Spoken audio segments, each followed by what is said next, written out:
Hey, what's up, YouTube? This is Kurt, Sender Up TV. I want to talk a little bit about a couple different things. One is why don't I make a lot of YouTube videos anymore? And it has nothing to do with really anything but distribution. I've got 1,500 some subscribers, and yet because of the way the YouTube algorithm works, I'll be lucky if I get over a 2-week period 50 views on a video. It doesn't matter what the video is. You look at my last video, look at what the view count is on it. And if it's anything over 100, it's only because I put it the title, Do Not Watch. Because I wanted to see how many people would watch it if I put Do Not Watch. So check that out. The other thing is I wanted to talk about prepping. And not prepping in the cool National Geographic, Hollywood sense. I'm just talking about just general preparedness.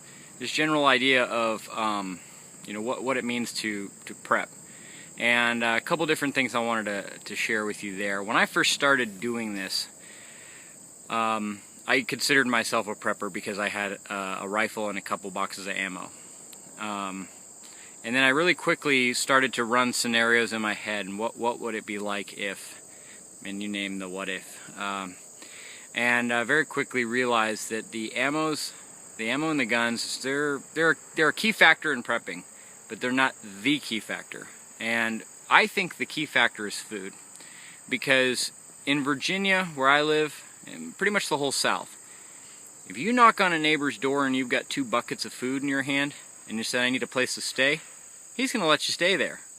If you show up at your neighbor's door, a rifle slung over your shoulder, holding 2 boxes of metal boxes full of ammo, he's either going to close the door, or he might sell you some of his food for the ammo and the guns that you got.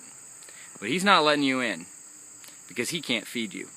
And so I've been counseling a lot of people. It's like, I realize times are tough. They suck. Times suck. Not just tough, it sucks. And I've been counseling people, buy food. And I know times are tough, but buy food. And I don't want to hear excuses because you need to buy food. Because the stores have less than a 3-day supply of food on the shelves at any one time, and that's under normal conditions. That's not stress on the store conditions. They have what's called just-in-time ordering. They scan the stuff at the register, and when it hits a certain, a pallet load of that food, the store ships another pallet load. So they don't have much more than a 3-day supply of food on the shelf. So don't think that, well, if the natural disaster comes through, and that's the best case scenario. A natural disaster comes through, I'll just run down to the local Walmart. I'll get me a few extra things. Because that's what everybody does around here, and I don't understand it. They buy all the eggs, milk, and cheese, and then there's no eggs, milk, and cheese for a week.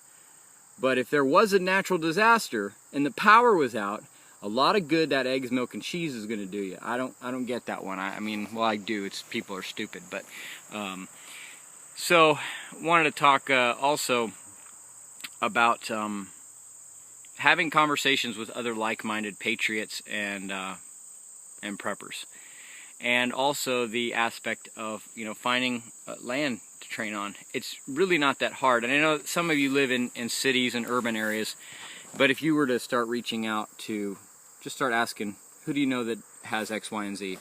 Here's an angle I want to recommend to you for getting access to some good land. Is you approach the landowner and say, do you have a problem with poachers? And you explain, and he'll probably say yes. And you explain to him that you would like access for you and say 10 of your friends for land to hike on, so that you can learn about orienteering, so that you can learn bushcraft skills and things like that. Just say things like that. You don't even have to say patrol tactics or anything. Say things like that.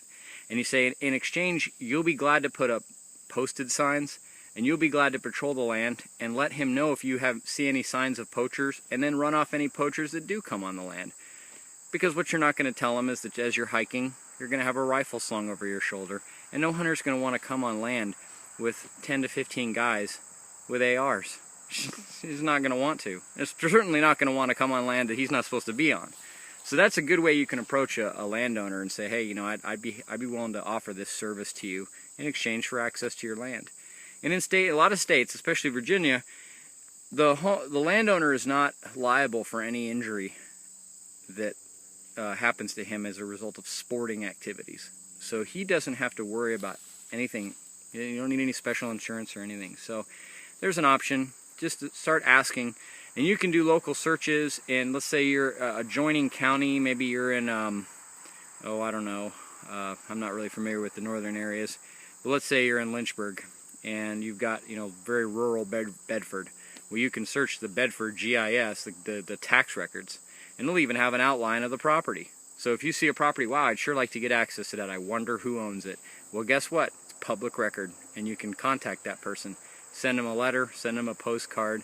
If you can track down his phone number, give him a call. You know, the opportunities are there if you want them. But if you want to make stupid excuses as to why you can't do something, then you know what, you're right. You can't do something. I can't afford to buy 3 months supply of food. Well, you're right, you can't, because you said you can't, and therefore you won't. The same thing with people that are, you know, alcoholics. I can't stop drinking. Bull crap. You can too. You choose not to, but you can. I can't stop smoking. Yes, you can. But it's a choice you make. So, same thing with prepping. It's a choice you make not to prep or to prep. So something to think about. That's it. That's all I have today. So, stay sharp. God bless America.